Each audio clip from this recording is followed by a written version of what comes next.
It's 5:03. I'm going to get started and just sort of walk through. My name is Brigitte Baga-Rubin. I took over F-UpNights Washington, D.C. in November. And because it's COVID, that's the excuse I'm using today.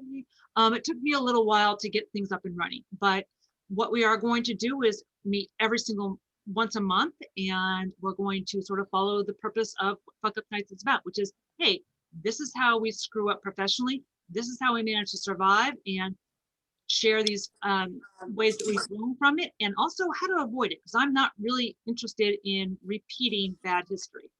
So each month we're going to have a different topic. You guys can see them on my meetup, but this one is money, because tax day was theoretically last week, but now it's in 3 weeks. So we'll start off with money being the root of all fuck ups. And then next month is let me think this and really fuck it up. Then winging it. And then didn't see that coming, fuck ups from underestimating the power of others. Now, my personal favorite, because I do it all the time, is the foot in the mouth fuck up. And we will be doing that in September. I will put them all out there for you guys if you want to speak on it. I can only have 3 or 4 speakers. We have a loaded thing today. I'm thrilled. Each session. So, get out there if you're interested in coming in. But one thing I ask everybody to think about is, hey, let's share our stories. Let's talk about it honestly, what happened. Let's share, how we survived and got out of it, but also looking back, how we could have avoided it or what we would have seen in our spidey senses get honed. So I'm going to hand this over to Laura, because Laura is the actual magic behind this, and she's my co-partner in crime. So why don't you go ahead, Laura? Hey, good evening. And I am Laura, and I am a leadership coach and analytic mentor and instructor. So what I do is I help people, analysts specifically, but all sorts of people, slow down and think about how they think. That is kind of my mission in life. And my favorite one I'm looking forward to, which is going to make perfect sense, is overthinking it. So yeah, so I fall into that because I think a lot. So yeah, so that's me. Back to you, ma'am. All right, let's get started since we only have so much time, and I've got a fabulous startup. So I told John Fuiz that he could start us off. He has an amazing background. I'd like to introduce himself, but he has gone all around the world and can talk about how he has been shaped by the money fuck ups that he's made. So without further ado, John, why don't you open the floor? Thank you. I'm always happy to have the largest fuck up. So I'm John Fuiz. You may or not have heard the name, but you've probably heard of some of the companies that I've fucked up with. And that is Theranos. It was in the news about a year or 2 ago. It was one of the largest scams in Silicon Valley. Elizabeth Holmes, a billion-dollar company, one of the largest unicorns, on the cover of Vanity Fair, all these magazines. And it was kind of the go-to company. She had sued me twice.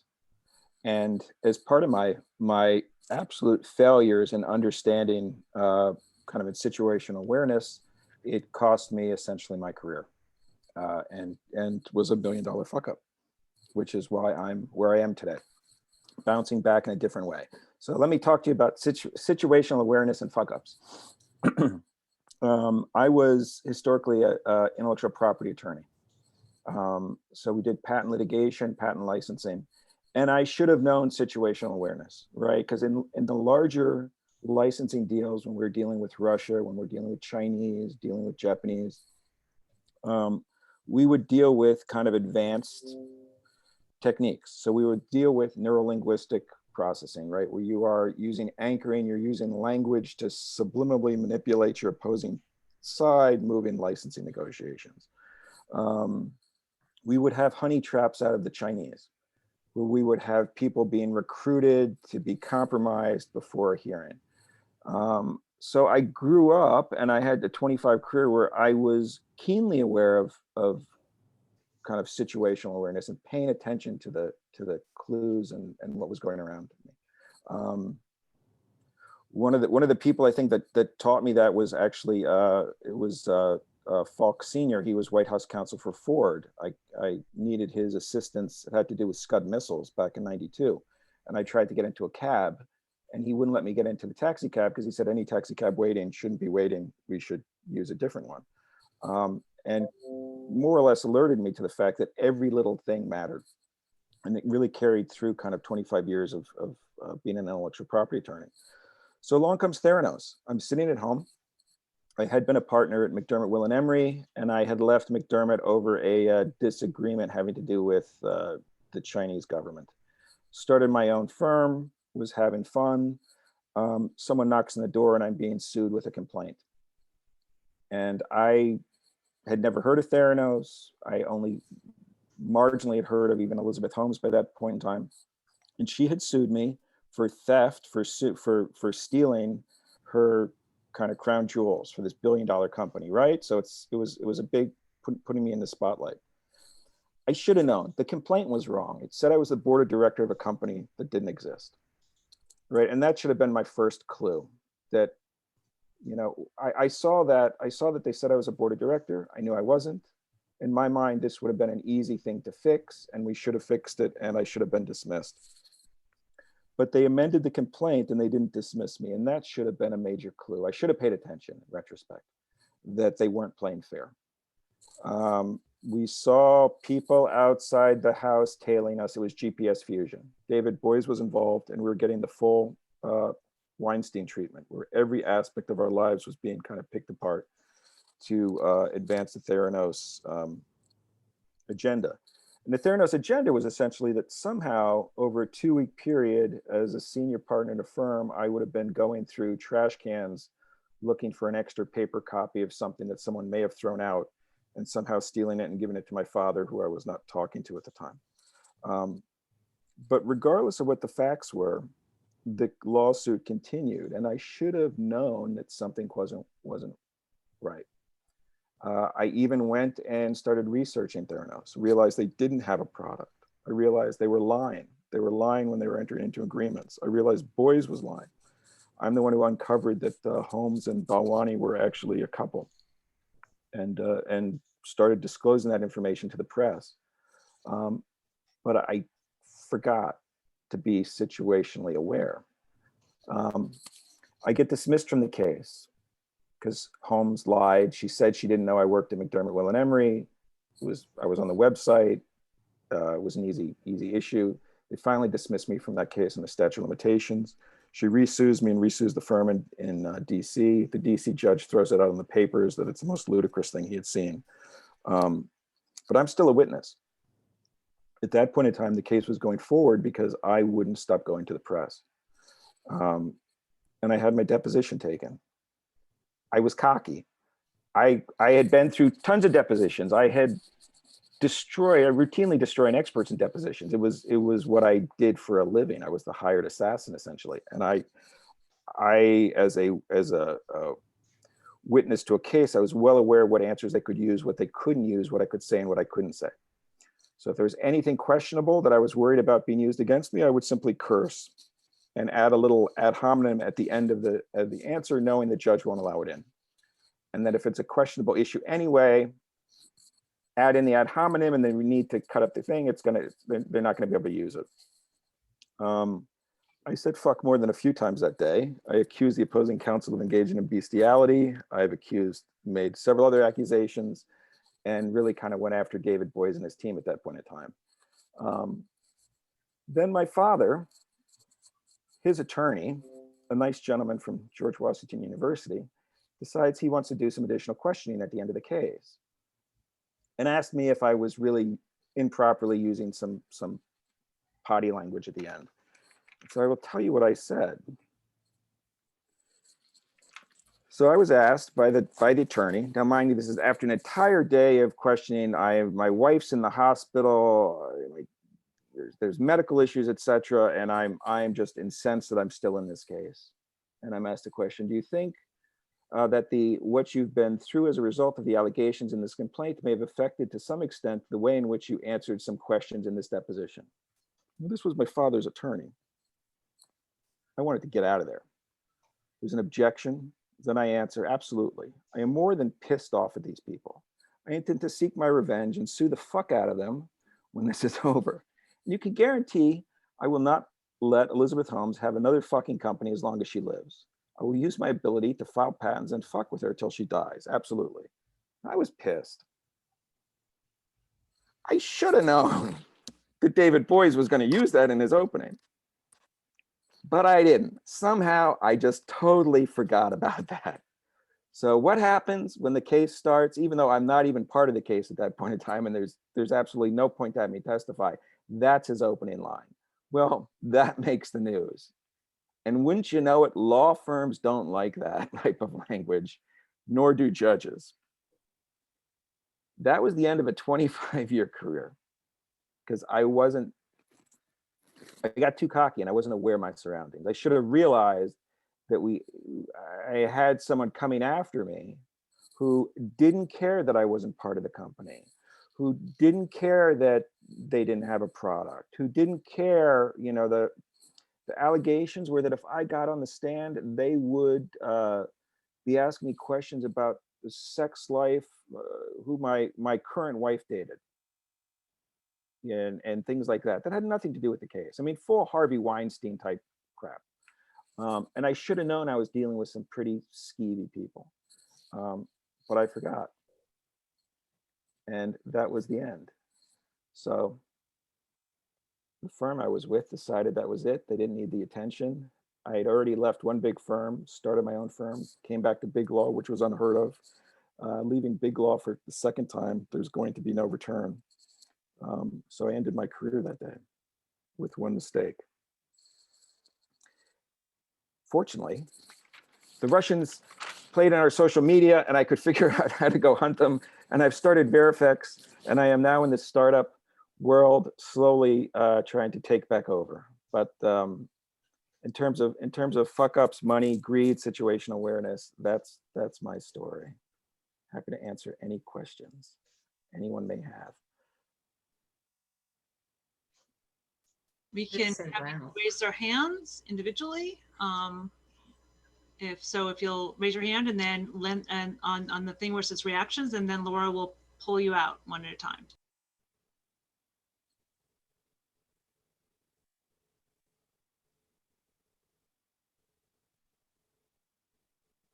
I'll ask you a quick question. Or no questions, it's okay. We can always move on to the next one. So when you were sort of going through this with Theranos and rolling out all these different issues, did you find that, were you continuing to sort of build your own network of support, or were you sort of not paying attention to that, and do you think that undermined you in some way? I was not, but not for lack of effort. I think what happens in the legal world is people, when they hear of innuendo, they run. Lawyers don't like controversy. The number of people, my friends who I would have expected to kind of rally around me, or at least be there to listen, to understand it was BS, realized it wasn't good for their career either to be associated with me. So from a legal standpoint, in terms of the community I built over the 25 years, they disappeared overnight. They disappeared before I was even sued, because they had heard about it. Theranos apparently had been threatening McDermott for 2 to 3 years that she would sue the firm if they did not fire me. She was kind of running her own offensive campaign against me. And as people would hear about that, they would simply distance themselves. Would it have been nice to have a crew to for support, sure, but it's not, when you're in, I think, any of those high profile things that they're hitting the newspaper, etc. People pay attention to headlines. They don't get behind the headlines. They don't care what the real story is. So if I needed to give a 2, 3, 4 minute explanation of, I'm not a board of directors, I have no association with that company, I have no ownership interest in that company, I've never heard of the company, they don't care. They've seen the story. And if you see, most stories will just say so-and-so accused of X, and that's where the stories end. They don't say cases were thrown out. Right. Yeah, Adam Bricker said, John, in hindsight, do I assume correctly that your father's attorney's question was a setup? Yeah. I mean, I think he had his own agenda. The Theranos case ultimately ends with, they don't want me to testify. I'm supposed to testify the same day that Elizabeth Holmes is supposed to testify. They don't want me to testify. I was the source for all the information that the Wall Street Journal used to expose her as a fraud. I mean, I was running my own offensive campaign against her then at that point in time, kind of info ops campaign. They don't want me to testify. David Boies offers me work on his cases to simply walk away and sign an NDA. I send his email to the press because why wouldn't you? It's only David Boies, who then sends me back an email that I think it's the famous line that's used in the book Bad Blood. It's the email that's, those who the gods destroy, they first make mad. That David let me know that he would be coming after me. Yeah. I didn't realize I So, could lose wars.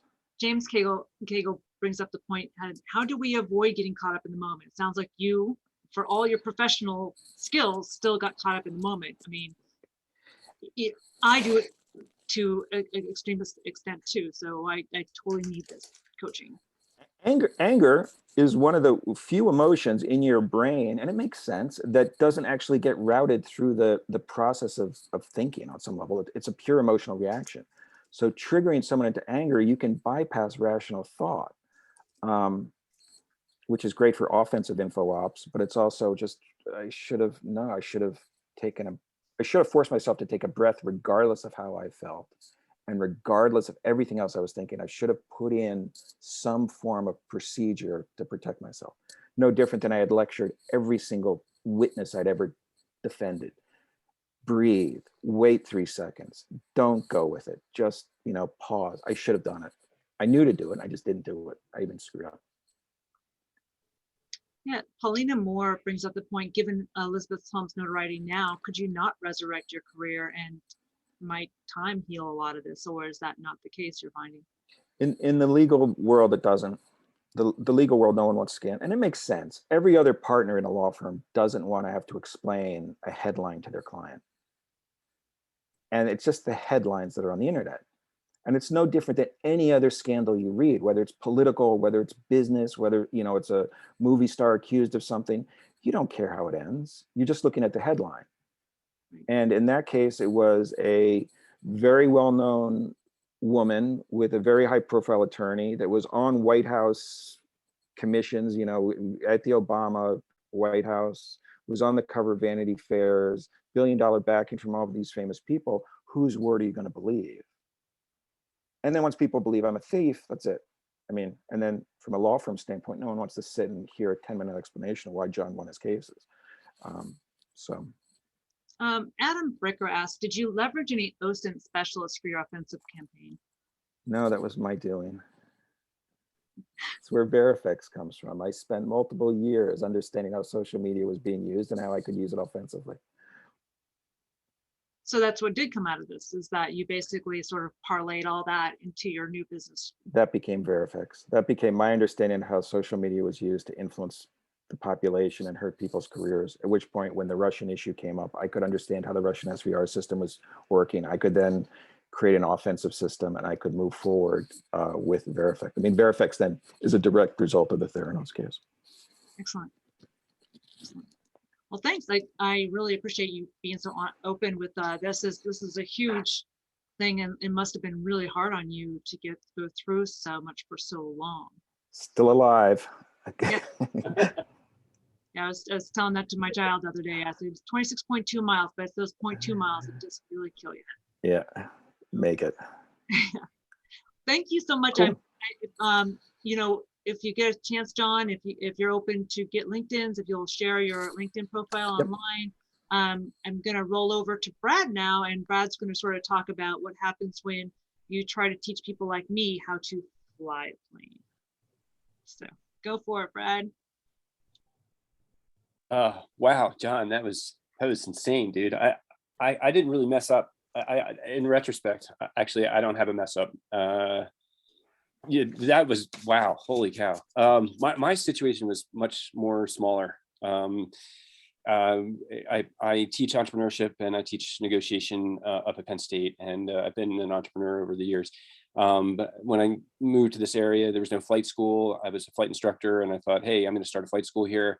And I thought, well, I would like to do it the way I'm teaching entrepreneurship. And I thought I'd really like to see what I can do with very little. That's kind of like my big shtick in teaching entrepreneurship to students, is like, see if you can start something from scratch with what you have, with what you're not afraid to lose, without having to go and beg rich people for money, because that's what most of the entrepreneur ecosystem does these days. It teaches kids that the only way they can be successful as an entrepreneur is if they beg a rich person to give them money in the way of a pitch contest, the Shark Tank mentality.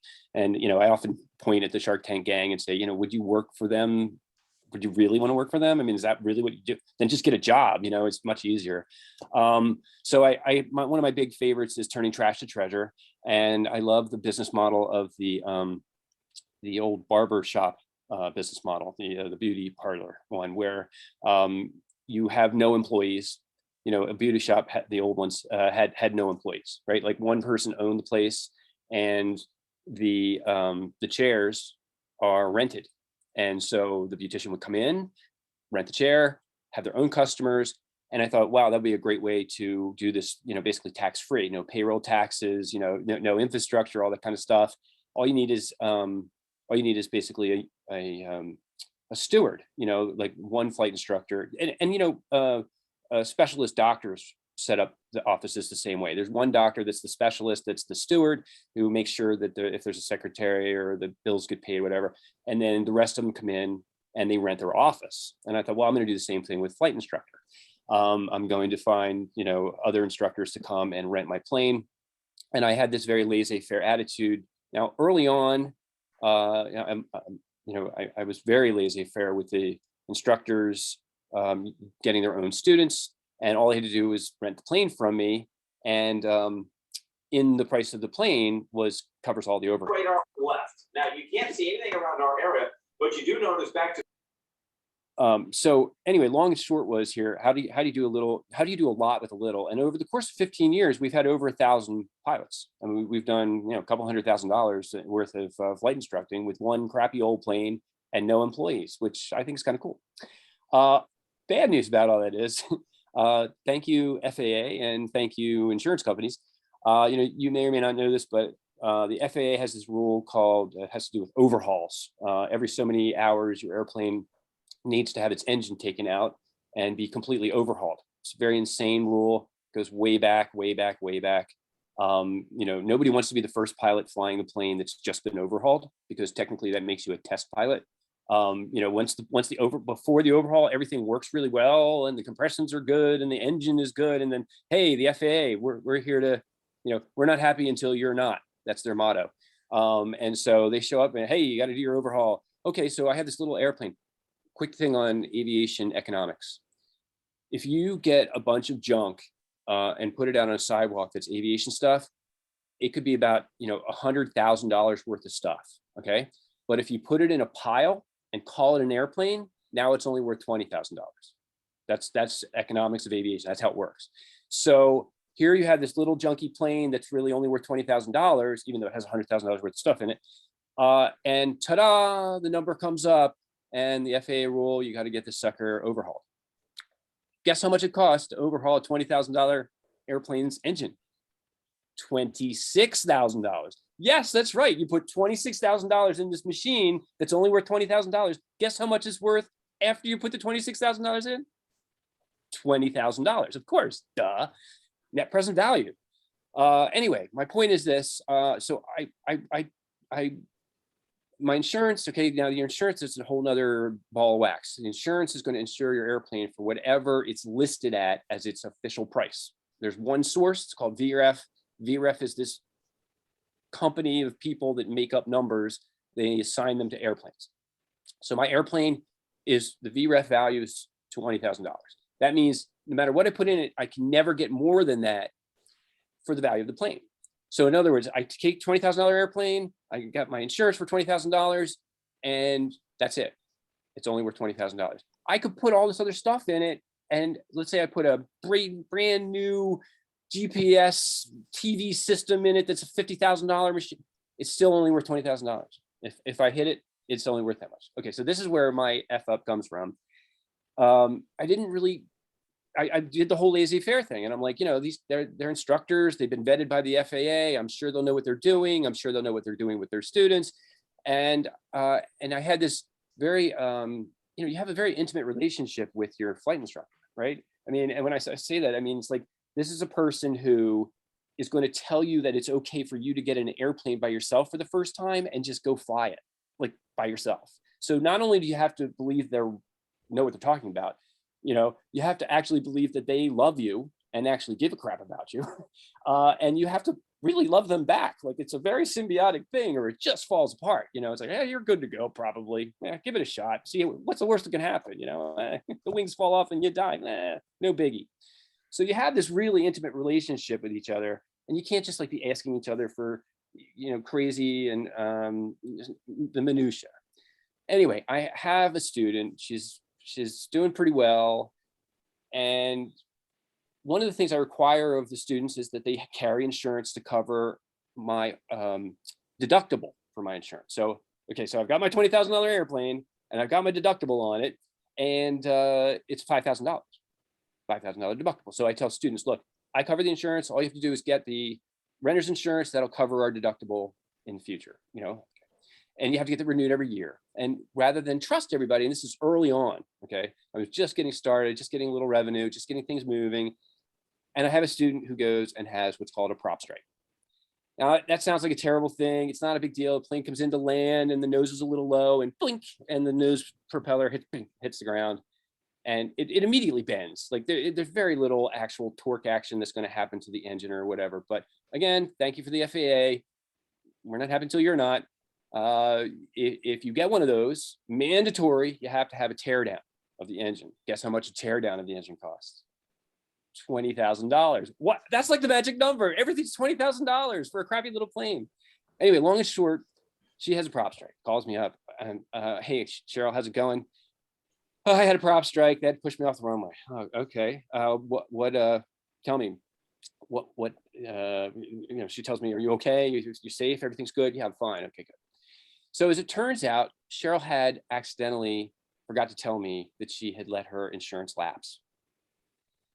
So this was a bad situation, right? Because now she tells me, and I'm just starting out, I just have the one plane, I've got a bunch of students, but just one plane, not much cash saved up.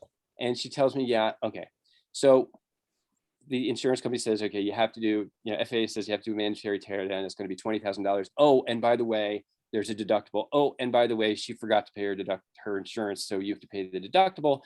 And interesting thing, if you get the teardown, it doesn't count towards, even though it's 3/4 of an overhaul, it doesn't count towards the overhaul. So I'm still going to have, so I'll pay $20,000 for this thing, and then in maybe 1,000 hours, I'll have to pay another $26,000 for another overhaul. That's crazy. So you upgrade it, right? So in one fell swoop, I went from feeling pretty good.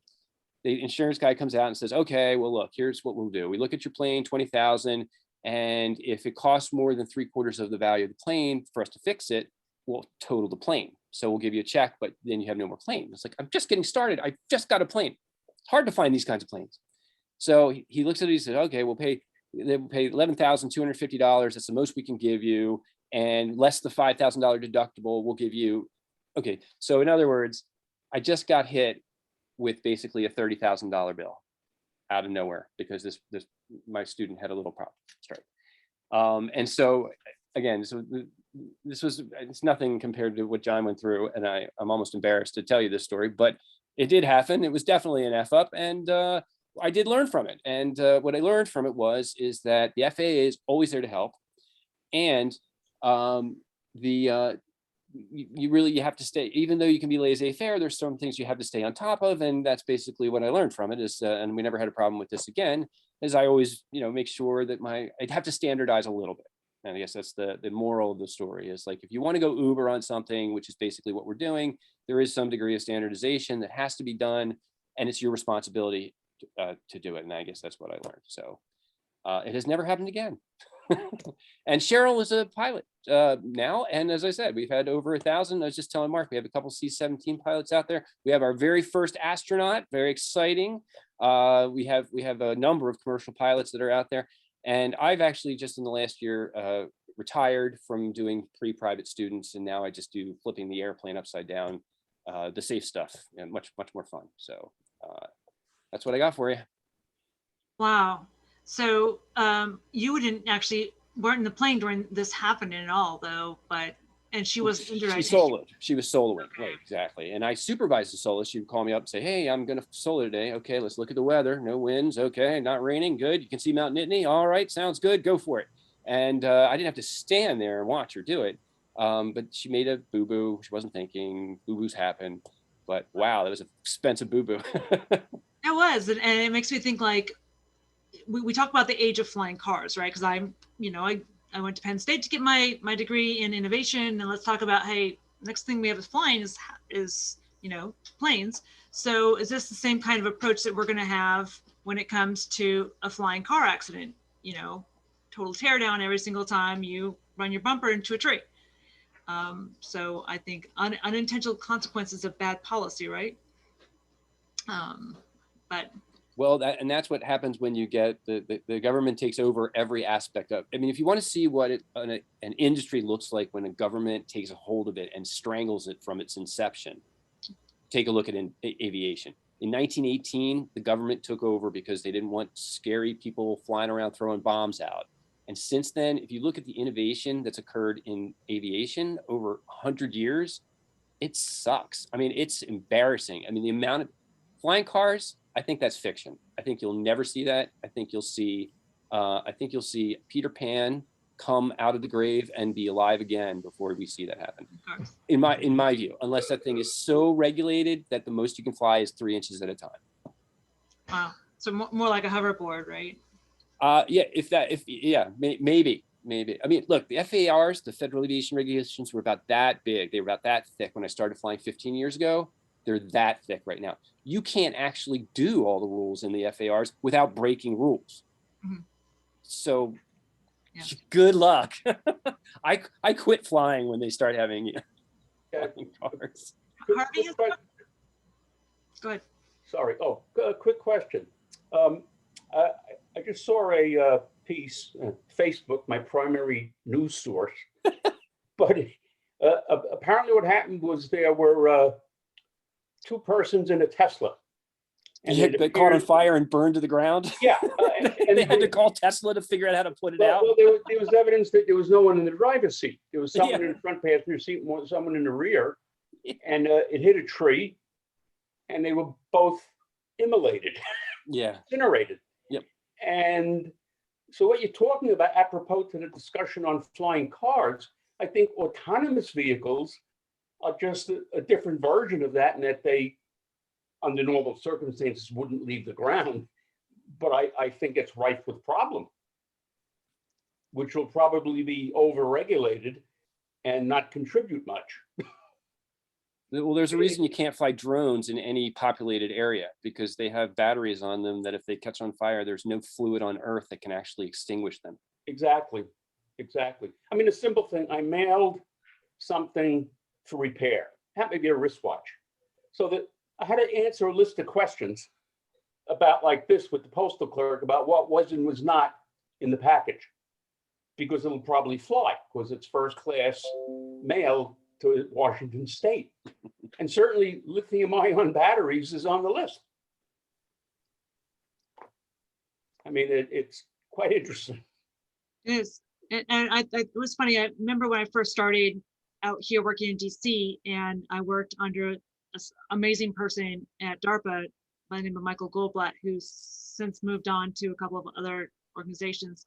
And Mike would say, we are governed by a set of laws, in many cases, like our telecom laws, that were made in 1945, and then surprised when they don't work for us.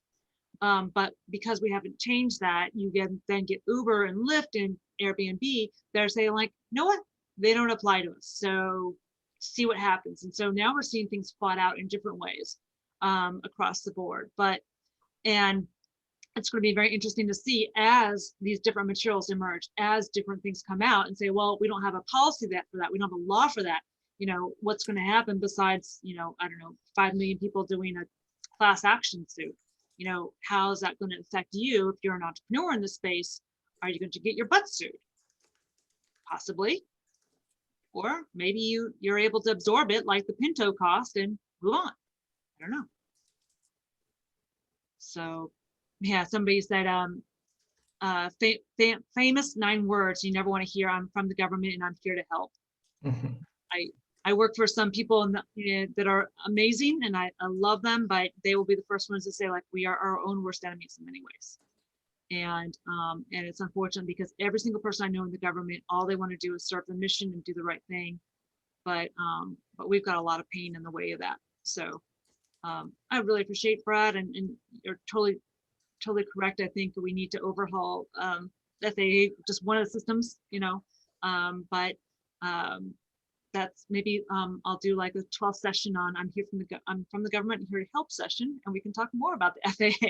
Well, I'm a volunteer for the FAA. They a long time ago, 2006, they started a new program to try to get rid of inspectors and replace them with local flight instructors. And I've been volunteering for the FAA since 2006 to keep them from having to get more people and more rules. I volunteer it's volunteer time. I go all over the place to do seminars and all kinds of crap to try to help out. So yeah, people can help make government a little bit smaller, maybe make rules a little less. I don't know, but that I guess is something I learned as well. But I'll shut up now. But thank you very much. I appreciate it. Well, our next person up is another CEO, Richard Boyd, and I should say that everybody on this thing has an amazing number of titles. I'm just not including them all in there, but I'm going to let Richard take off from here, and he can start introduce his largest fuck up. All right. Oh, the largest one? Well, that's a whole different topic, I think. And he is good. Yeah, my name is Richard Boyd. I'm a serial entrepreneur and recovering aerospace executive, and I've fucked up a lot over the last 30 years. Isn't this where you say, hello, Richard, and welcome me and make sure this is a safe space?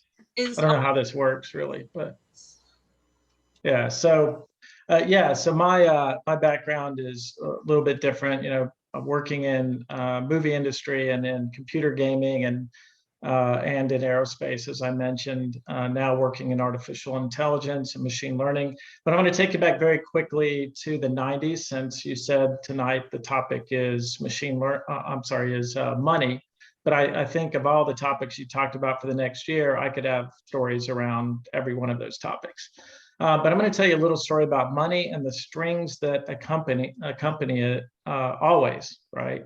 And also a story about expertise and just letting experts be experts. I don't want to give it all away yet, but there was in the late 90s, and that sort of those halcyon days when money was flowing freely, we were forming game companies pretty quickly. So we did game companies with author Tom Clancy. One called Red Storm Entertainment. We did one with Michael Crichton. We did one with science fiction writer Douglas Adams, who did Hitchhiker's Guide to the Galaxy. And we did one with Ozzy Osbourne. That's its own session of fuck ups right there, just that iRock company.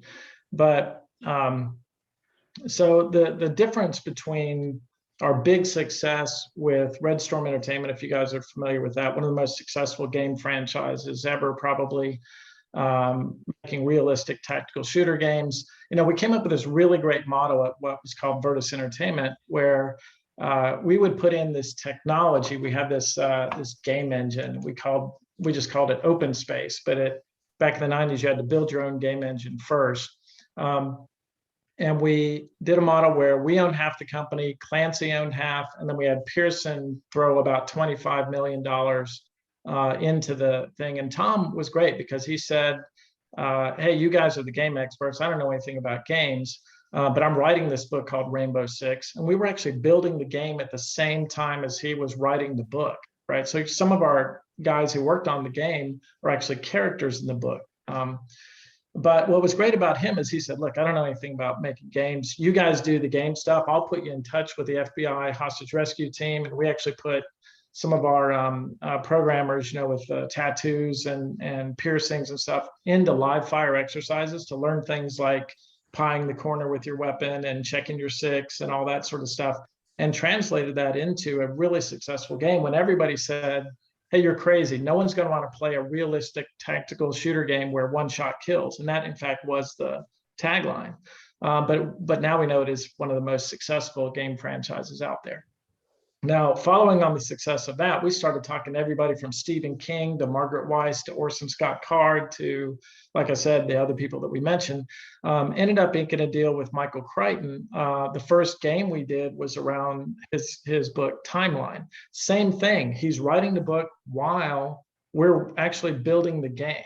But because we've already been successful with the Clancy franchise, which is still running today, of course, and does $1 billion a year, or more in revenue, we got a bigger chunk of money. So Eidos put money in, but there was one difference in that deal, and that's where the strings come, right? In that one, Michael Crichton said, "Oh, just this little thing. I just want one little thing. I want complete creative control."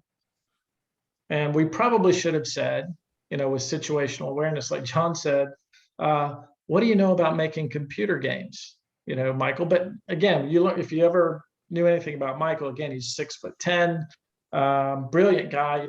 He did ER, he did Jurassic Park, all that stuff. But he's like, no, I have a lot of ideas, and this is what I want to have creative control.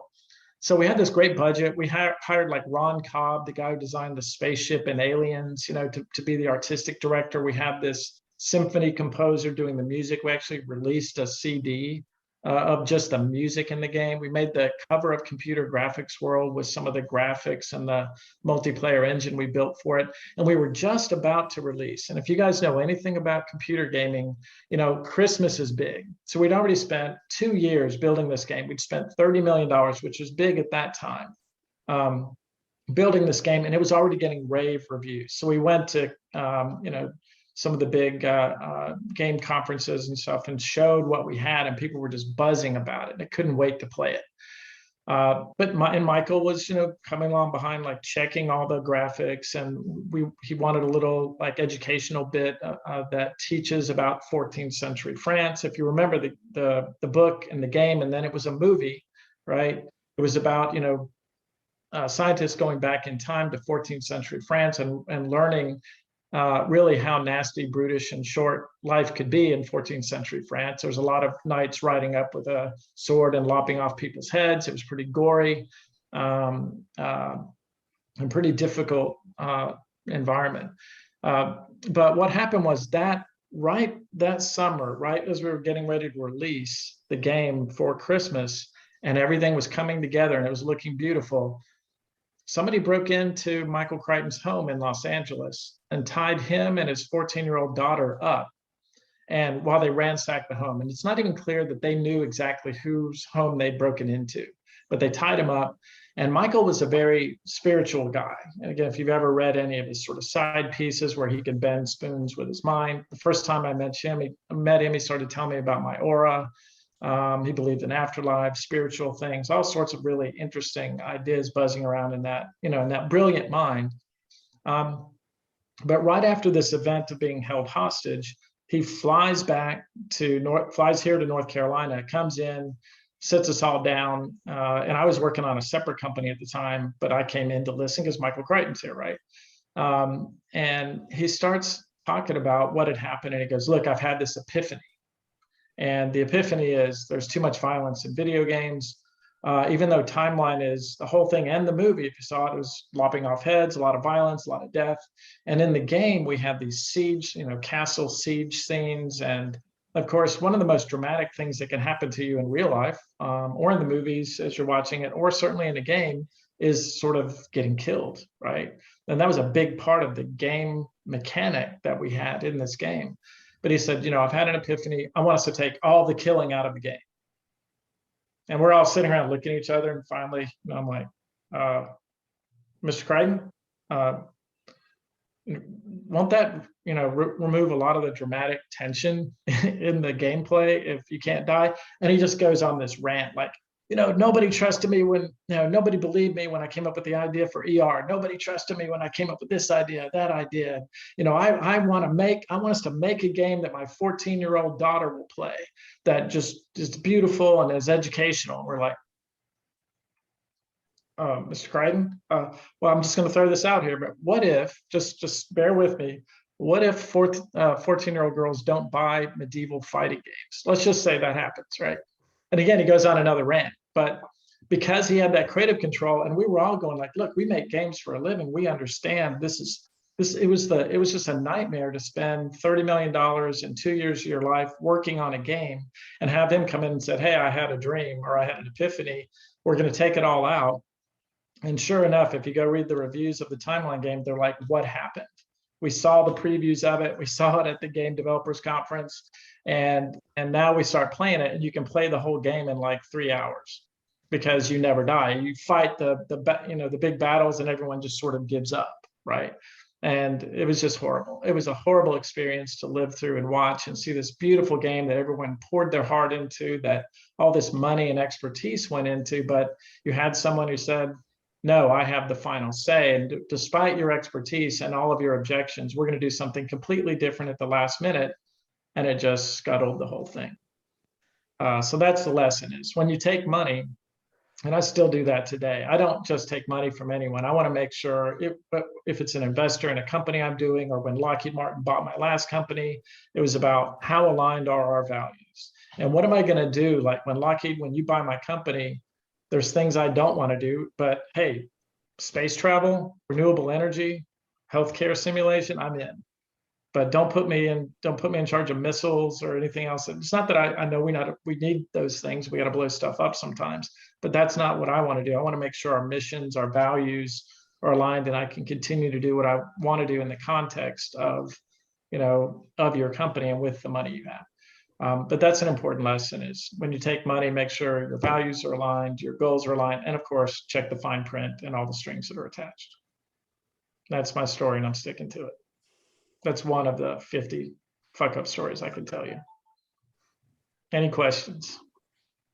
That's amazing. Brad, you're on mute. I was going to say, this ought to go right into Brad's class on negotiation and influence, because this is an exact case story like he would have given us. So Brad, you look.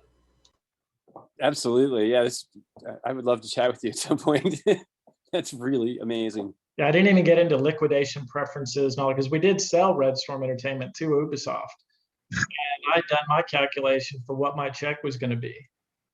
But I didn't know that there were meetings apparently that I wasn't part of that had like liquidation preferences and things like that. So it wasn't just like, oh, I think I have 1.2% of this, $80 million check. No, there were some zeros missing on the check I got because I didn't read the fine print.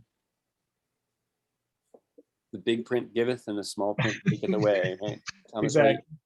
What was the one that you did for Douglas Adams? Was that the Starship one? Yeah, Starship Titanic. We did a lot. Actually that was played so much fun. I miss that guy a lot. And again, I don't know if you were paying attention or keeping score, but I mentioned Tom Clancy, Michael Crichton, Douglas Adams, and Ozzy Osbourne. Only one of those people is still alive. I don't know what conclusions you can draw from that. I know it keeps me up at night sometimes, but hasn't he had genome, like he was even curious about why he's still alive. He has genome looked at. Him and Keith Richards, right? Yeah. How so we did this natural language bit for Starship Titanic where you could actually talk to the characters in the game and they would speak back to you. It was called Spooky Talk.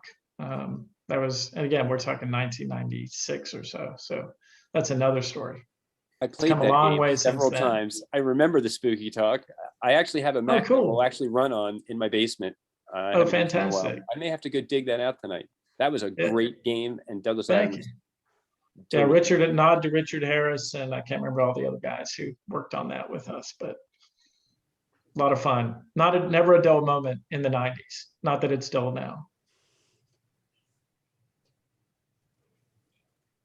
That's a great point. So do you now have a trusted lawyer that does all this for you? And a team of them, yes. Nothing gets done without everything being read and gone over completely.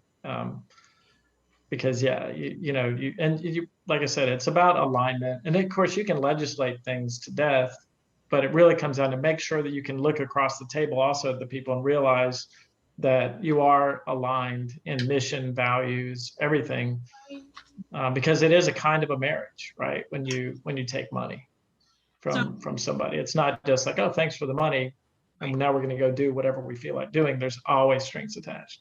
Right. pay And attention to them. Mark List says there's an interesting trend in the stories that focuses on situational awareness. And well, Mark, I sort of put that there, I planted that in leading to this moments. Do you think avoiding these events is more about surrounding yourself with the right people or attention to detail on your own? I think probably both, but and like I said, the list of lessons learned accrues over time until I feel, and that's why I spend some amount of my time, advising young entrepreneurs, like at the Adams Apprentice program at UNC Chapel Hill and elsewhere, because it's like being a parent, where you can see the mistakes your children are about to make, and you can tell them, and as much as you want, and they're still going to make them, but it's so painful to watch when you know exactly what's about to happen. And all you can do is go tell them. And I feel like Cassandra sometimes when I tell people, or my kids, they don't believe me. And then the thing happens and I just have to sit there and they have to come in and say, oh yeah, you were right. I'm like, well, that doesn't make me feel better or you feel better, because together we were not able to avoid that problem. But hopefully through venues like this, we will help some people, even if it's just one person, avoid that kind of mistake in the future. Yeah.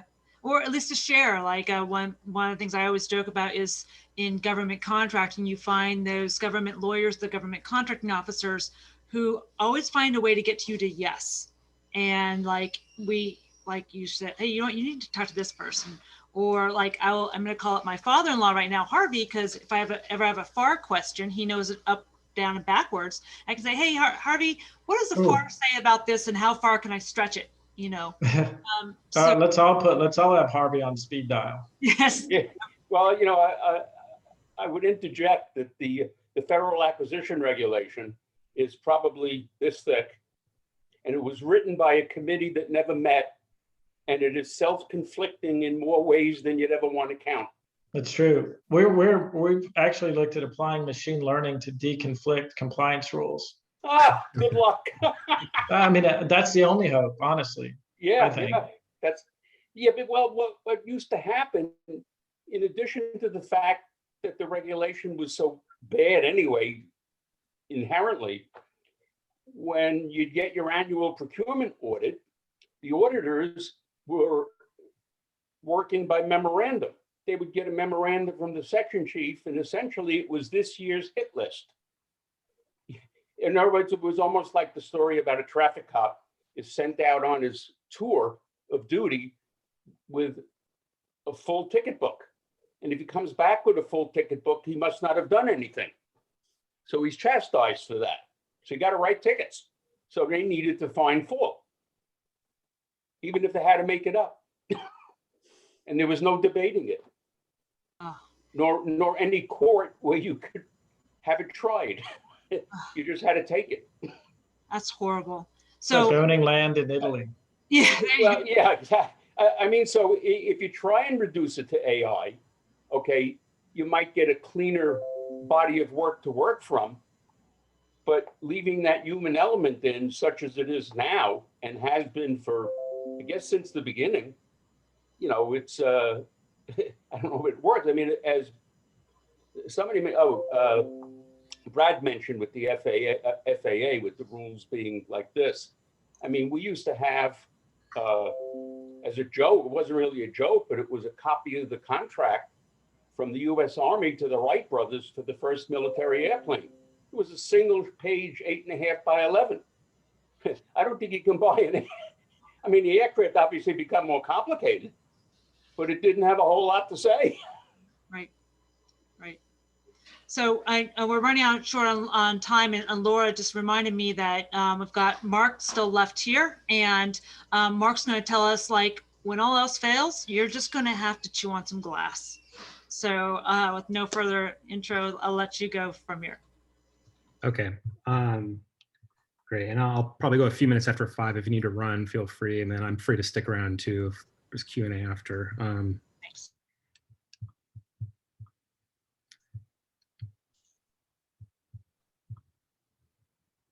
All right. You guys see my slides? Great. So I am a Air Force C-17 pilot by trade and an Arabic speaking Middle East specialist. And my F-Up story starts about 5-6 years ago when I was doing research in Turkey on the Syrian civil war. This picture came out while I was in Turkey. This was a rare food delivery in a besieged suburb of Damascus called Yarmouk. The government in Syria was starving out entire cities to break their will. And children were being shot by snipers, foraging for weeds to feed their families. Imams were issuing fatwas, allowing people to eat cats and dogs. And people asked me when I was talking to Syrian refugees in Turkey, why doesn't the Air Force do something? Why can't you just airdrop stuff? And one of the answers is you just can't fly big cargo planes into the middle of war zones without getting shot down unless you destroy the whole air defense system, which isn't something the US wanted to do at the time. And that wasn't good enough for me as someone who was a pilot, who spoke Arabic, knew the region, and also grew up writing software and building robots. And I started thinking, how in the 21st century can you get something into besieged areas?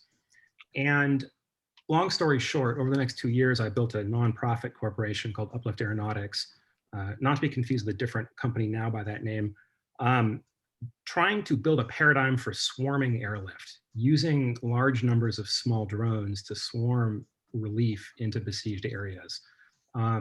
If you can't get a big cargo plane through air defenses, maybe you get a lot of little ones through, each carrying a few pounds. So you can picture an army of ants moving a picnic lunch. I saw this as a military technology, but there was no way I was going to execute a moonshot like this through the military. So we incorporated as a nonprofit. I was beginning a PhD at Stanford at the time, so I had access to tremendous talent. I was off the reservation. This was very, very painstaking work because it was not profit driven. I was starting in my garage. I was ordering radio control planes and autopilots and trying to recruit volunteers wherever I could find them. Huge learning curve, crashes, dangerous situations. I thought I was going to jail, trying to get the technology to work. It was very emerging technology. Extraordinary political and legal challenges, as you might imagine, that we were trying to work through. But we were getting there. I had read all the books on entrepreneurship. I dreamed about doing it. I had my Stephen Pressfield and my Bold and all those other books and knew about big, hairy, audacious goals and, really set out on a moonshot. We got to the point we could deliver a kilogram at 100-kilometer range, which was enough to reach Aleppo from Turkey.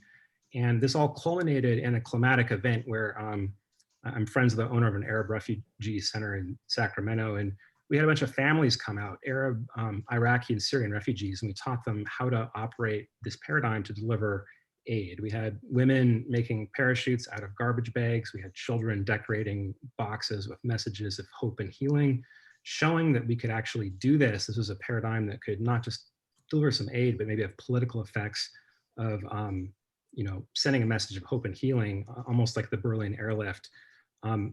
This event was phenomenal. It was one of the best days of my entire life. It came off beautifully. But there was a dark side to this, which was that I was badly burning out, and so was the rest of my team. We had been working as volunteers. We had almost no resources. We were fighting for every inch of progress. We were all full-time students at Stanford, not exactly easy programs. I had thought I was managing my own stress well enough day to day. I mean, like many high achievers and ambitious people, we think we can just power through. But we were all really racking up the toll over the months in ways I didn't even realize. And after that Sacramento event, BBC had filmed a story and it was coming out soon. So we knew we had one chance to ride that publicity wave. And our next milestone we were aiming for was to take that Sacramento demonstration and replicate it in Turkey, a friendly country. If we could do it in Turkey, everything would be in place. It'd be in the Middle East. We could try and then prove we got the ability to do this and work with the government to try and get one drone across the border. My moonshot was to get one package under the roof of a Syrian hospital. If we could do that, we could validate the concept and have something to build on.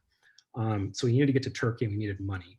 So as I was breaking down, as our team was running on empty, we ran a crowdfunding campaign. So money was not the root of all evil here, but it was definitely a compounding factor that I was so unsure if we should be raising money for something I didn't know if we could pull off. And all the conventional wisdom is be bold at these moments, be audacious. And, so we did what we thought we should do. And I was so stressed, I couldn't even look at the crowdfunding page. I had delegated it down. And then this happened, July 3rd, as all of our options are closing and not able to get to the region. We've got crowdfunded money, about $40,000 in our account. Doesn't sound like much talking to a room full of entrepreneurs, but you're running a shoestring nonprofit, it's a lot. We crashed a drone at Stanford and it caught fire and we burned down 3 acres of Stanford in a dry lake bed. Barely got the fire contained in the lake bed. Had it escaped, it would have devastated a large part of Silicon Valley. This pretty much set me on a personal breakdown. And I'll just share a few lessons here. And, you know, I could talk about the lessons of money and whatever. And I actually think a lot of those things are so context dependent. It's really hard to know right answers. But what the lessons that really set me on were about the personal journey through this. So one of my lessons was failure, number one, it's not just about a missed success. And we use the word like, oh, I didn't achieve something, I failed. There's another meaning of failure, which is being taken past the limit of strength. You think about like material failure, you bend something until it snaps. I think oftentimes when we experience failure in our lives, it's taking us past the limits of our personal capacities until our souls fracture. And that's what happened to me. And it really started to affect every part of my life at that point.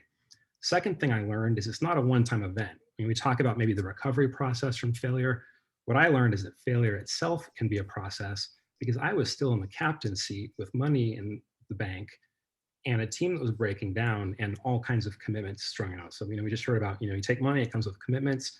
We had sort of made pledges and promises to various stakeholders about what we could do. And I had about a 5-month journey still in the leadership seat after this day. As I was struggling with my PhD, I'd burned a lot of bridges. I'd made enormous career sacrifices to pursue this. I had people in the Air Force who supported, people who were very upset that I was not focused. And then my involvement in this project came to an end when I got a letter from my faculty at Stanford saying, you're not going to graduate if you don't knock this off. So I resigned, and at that point the game was up. The rest of the board kind of realized that, you know, this was done. So we dissolved. I would like to report that that started an immediate process of going off to do the next thing. Instead, what it really set me on was about a 2-year process in the wilderness of just processing through what had just happened to me and our team and the failure. And this is something I'm really passionate about, which is why I, you know, offered to speak tonight, because we don't talk about it. Even when we talk about failure, it's kind of easy to focus on the externals. The inner journey is taboo and it's hard. Some things I learned here, we often have a tendency to rush right back into the arena and do the next thing. It's part of just being an ambitious person. I think one of the things I learned is if we start that process too soon, it sets us up to fail again, particularly if you keep in mind that idea of, you know, being kind of taken past the limits of your strength. I tried to jump back in several times doing different things and would go well for a little while. Then some little thing would just set me off in a way that was way disproportionate. And I'd realize like, I've still got some stuff to work through here. And I think learning the stages of the process from the beginning of a failure season, how you navigate all the different feelings and experiences and how you start putting yourself back together, rebuilding strength, how you know, we heard from John, you know, your relationships get reshuffled as certain people leave, other people come alongside. That's a process. I think the more we can kind of educate people about this and know to expect it, we need to, because not everyone experiences a failure like this, but some do. And I kind of seek out and find entrepreneurs who've been through this and kind of collect those stories, because our entrepreneurial culture today really sets a lot of founders up for a hard fall. We start pumping money and resources into young companies and founders, sell them a dream of being a unicorn. And at some point, your company or your effort takes on a momentum in life of its own, where it's really hard to pump the brakes. And then if things do start to come apart, you know, who warned you about this? So the positive news here is I think all of us face these seasons in life in one way or another, whether it's professional, personal, divorce, death, or, you know, who knows? But I do think these are the times that we grow the most. I spent several years really processing this and found, you know, this was the hardest season of my life to date, but the most fruitful in terms of learning and growing. And my advice when I talk to entrepreneurs is, we could talk about tips and tricks, and those things are important, but spend some time really seeking wisdom, you know, like allocate some time to pursuing, you know, it's easy to run from this inner journey and not look at it. We want to just kind of move on and focus on externals, but just allocate some time to really learning these lessons.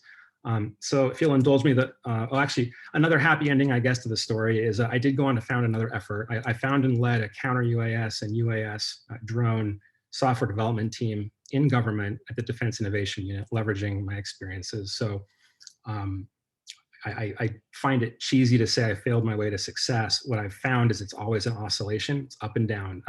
My involvement here came to a rough end, that it's a story for another day. But I was able to take those lessons and lead better here, make better decisions, really prioritize the health of myself and my team. I turned down significant money a couple times to stay sustainable. So these things do make us wiser. And the last thing I'll share is one of my ways of processing my experience was to write. I love to write. I spent a lot of time trying to give names to the feelings I was experiencing. And as Brigida mentioned, I wrote a book, which I just released recently.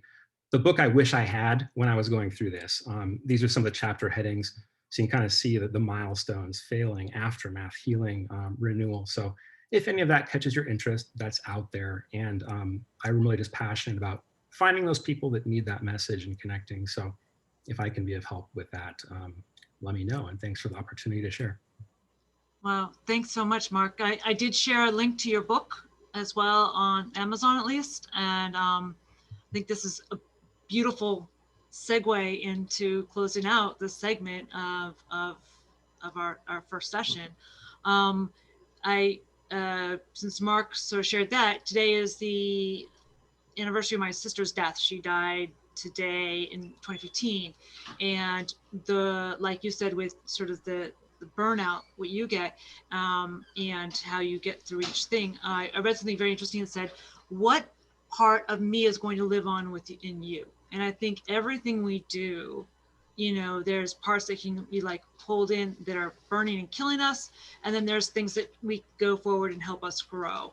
And it is hard sometimes to let go of the former and to let the latter, give life. So those are going to be my only takeaways. This is phenomenal. You guys just blew me away, and I've got so many wonderful chat sessions in here, and I really appreciate all your time and patience you have had going through this. So you'll see other sessions that are coming up. And what we're going to do is we'll figure out, we'll work with each of the speakers to see, what kind of portions we want to put on there. We'll also have some key takeaways from everybody's talks as we sort of grow this out. And, I don't want to take everybody's time up. Does anybody else have any questions they want to roll up with as we sort of close out this session?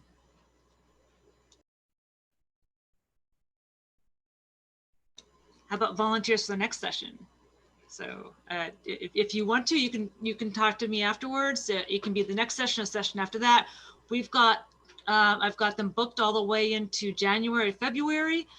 So if you don't have one that picks your eye now, hit me up. I've got a whole lot of topics, everything from like apology not accepted to, I didn't expect that. I underestimated that person and they really screwed me over. So we've got a whole gambit of things that we can do, and let's get involved. But also, I think just like Graham Plaster did, let's connect with each other. If you know a really good lawyer like Richard Boyd does, or a really good IP person like John does, let's connect up and make this even more of a learning session. So, anything else?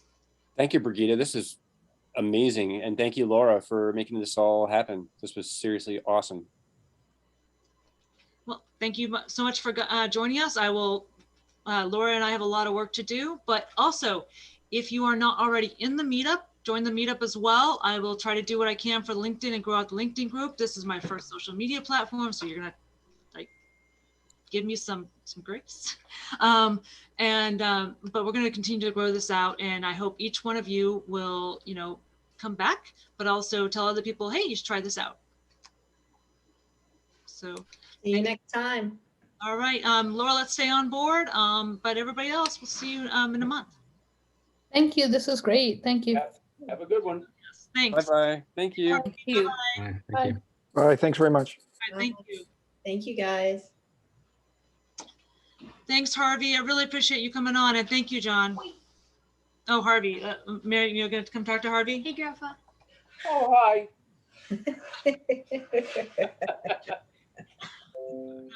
Why are we injecting personal stuff into this? Because I have to, because we are.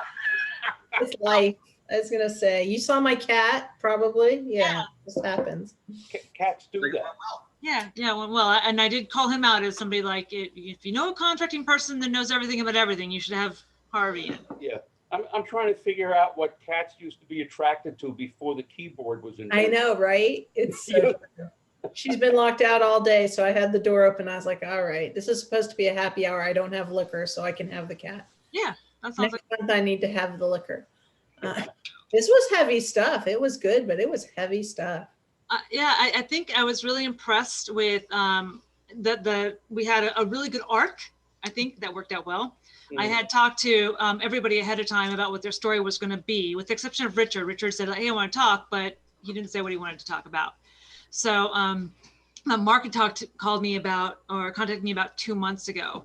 And I'm really happy to add that in, because it did add that special emotional pull into this entire thing. So but I would recommend no more than 2. Yeah, going forward. No 3, because we didn't get to hear from any participants, really. So, but it was a great, it was a great kickoff. That's what I was thinking, was this is a great way to kick it off and kind of set the tone. Right. Especially like somebody like John Fuiz, where, he made all the national news, right? Right, exactly. It was great. Yeah. What do you think, Harvey? Because you're sort of, you joined in the middle of the group, but not as somebody who's like running through hard into the fire. Well, I don't have the depth of experience, with the issue, that somebody that the speakers had. Yeah. Entrepreneur, attorney, and that type of thing. So my original intent in any event, when you first let me know about this, was I really wanted to listen, even if I never got to participate. But there were some things that piqued my interest and, raised a question. One that comes to mind now was when Mark was done and before you spoke, when he was talking about decompressing from failure, sounded like going through the 7 stages of grief. Yeah. And you must hit every single one of them if you're going to recover. Right. Yeah. And then when you mentioned the anniversary of your sister's passing, that came to mind. Yeah. And I think especially like Mark, we can do a whole section on, especially people that are type A like me, who don't even stop to either enjoy what you've just won or look back at things that didn't go right, because we're just like, now I've got to take the next hill. Yeah, absolutely correct. Absolutely. Right. And it does wear you out and burn you out. So yeah, I think that was really, I like that. I liked sort of that we can say like, what do we see situationally that we may have ignored, and then sort of the fallout things, and then we can roll them out to a couple of talking points going forward. So. Yeah. All right, I'm off. All right, I'll talk to you. Nice to meet you. Would you tell Scott to take a look at his, where did I send it to him?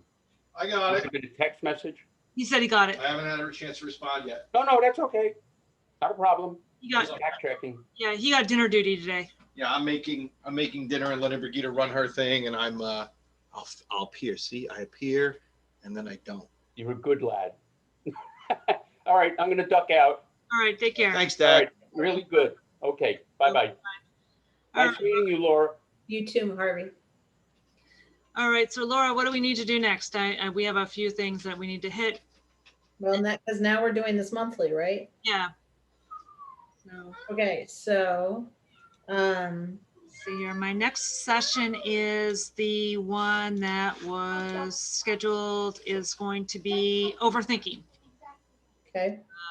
So before, you're already doing your type A thing, and I just wanted to give you some feedback that you were a great facilitator. You did a nice job. You kept them on time, pretty much. Okay, yeah, that's true. You made it impossible with 4, so you did a Herculean job keeping them focused. So that was good. Excellent, thanks. So all right, now moving into the whatever. So I'm pretty sure I made this a recurring link, Zoom link. Mhm. So you can use the same one, but I guess we need to include the meeting ID and the password. right in there. I don't even know if I shared with you. Oh, you can pull it off. But so it'll be the same one for every meeting. So Okay. that way if I'm out of pocket, you have it. Right. And then I guess thinking about overthinking. Do you have people in mind yet for that? So let's see here. I had a person that reached out to me about it, and I don't remember. I'll have to check my emails. I already have some speakers that I had thought that had that natural propensity to overthink. You know, I'm gonna have to go through and look at some of them and ask them about it. Let's see here. Who are the big ones that I would hit up? I think. Did you know Rob Johnston when he was at the agency doing the lesson? No, but we use his stuff. Okay, so I had reached out to him about this, and he was actually, I think he had an interest in the overthinking one. Mm-hmm. So he's down in a university in North Carolina or something like that. So I was thinking about him. I was thinking about maybe even my this sounds weird, but my Krav Maga instructor, because she's a really good speaker. She's also got a psychology background, about overthinking and how as a small business owner, but also just in general, sort of. So that's nice. If you've got the critical thinking dude, analyst guy, and then you've got a small business entrepreneur, which a lot of the business names look like they were smaller businesses. So that was good. And there's a probably, yeah, I have to think about who else we would. I've got a few other names on here that I would probably hit up. Okay, but I don't think you need more than two because, slow down. Backups, if they say no, you can go to. Right. Yeah, I'll hit those two up first and say like 10 minutes and we'll probably should follow the fuck up night session, which is 10 minutes. I'm going to give them 10 minutes and 7 pictures or something like that, whatever. But, and then we can have a wider spectrum of talking about the key things around this. So Right. Give folks a chance to speak up, and that's similar to something I had happen, or this is what I take from it.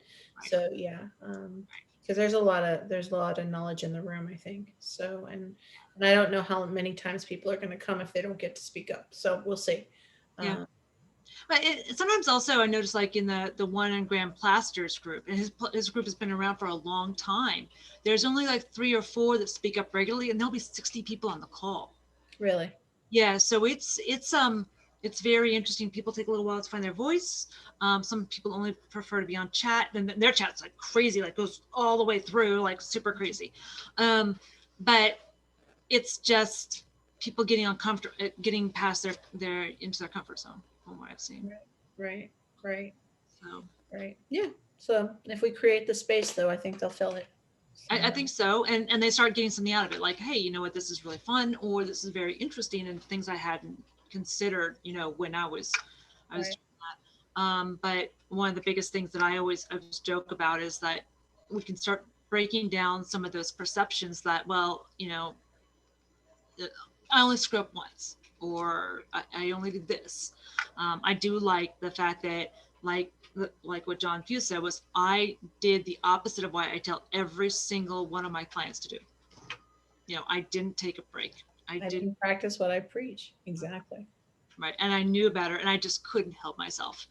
There's the Ron White has the famous skit. He goes, I had the right to remain silent, but I didn't have the ability. Absolutely. So, so I'm going to put together some notes that I think we can hit on for follow-up topics from this one. Maybe that we put out as little seeds in LinkedIn over a period of the next 3 weeks to get people interested and ready for the next one. Right. And then we'll see how it goes as we continue to build this community. So sounds good. And I think this works well. I think it was I don't want to say, I think, I think people were engaged. Yeah. And that's all I ask for. I think that's my biggest fear, is people are going to sit there and go, I'm off. I don't care. I don't want to be there. I love like what Richard had to say, like around like the Michael Crichton thing. Those are huge names, right? Right, exactly. So yeah, those types of things where you're just like, wow, that went that went badly quick, you know. Yeah. So, and I think people sort of assume sometimes like, oh, I got the big names in the world. Well, guess what? They got bigger lawyers than yours. And Right. Exactly. Exactly.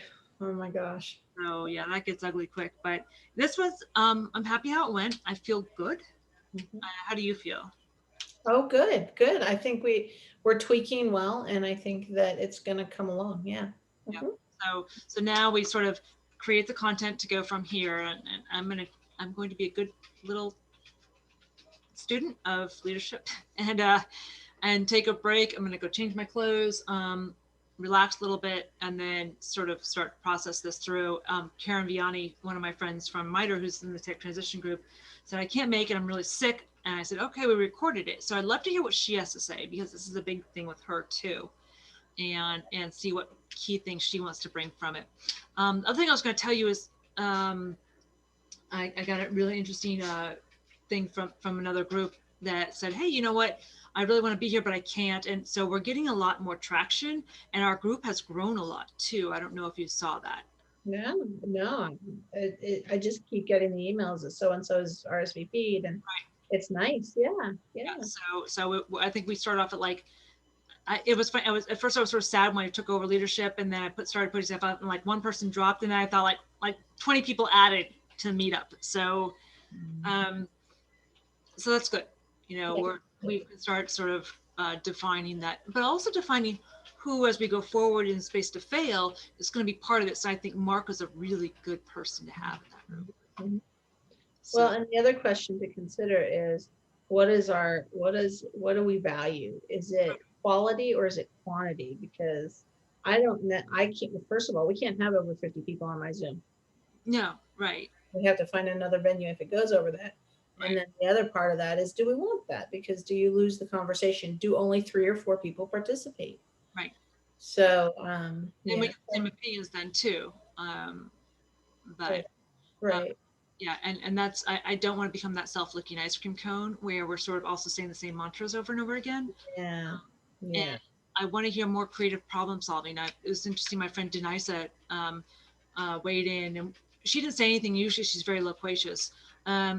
But she spent like 20 years in doing different types of animal things, like animal vet tech, to even like running an exotic animal ranch down in Texas. And so she has like fascinating solutions that are like, you know, borderline like MacGyver meets zookeeper. And it's sort of interesting when you get those types of perspectives, you start seeing like the ways that you can look at solving problems differently. And Brad's the same type of person, right? So we have these kind of conversations. So that's good. Okay, that sounds good. Yeah. So what do you have for dinner? We put chicken tortilla soup in the crock pot. So I love chicken tortilla soup. When do you add the tortilla strips? Right before I eat it. I just crunch chips on top. We're real simple. I always hate when people like put them toward like the middle and they're all soggy. You're like, really? Yeah, no. We just, I mean, you could put it in like and put the soup on top. That's what like On the Border does. I just sprinkle them on top. So and it's fine. I love it. And then I'll go like On the Board and they'll like the avocado and all this. I was like, it used to be healthy or lower calorie, and then exactly. Too funny. So oh well, Scott's cooking, so I don't care what we're making. It's just I'm not cooking. You're not cooking. I know, that was cool. Yeah. So we'll enjoy. All right, take care. I'll talk to you later. All right, my dear. All right, bye.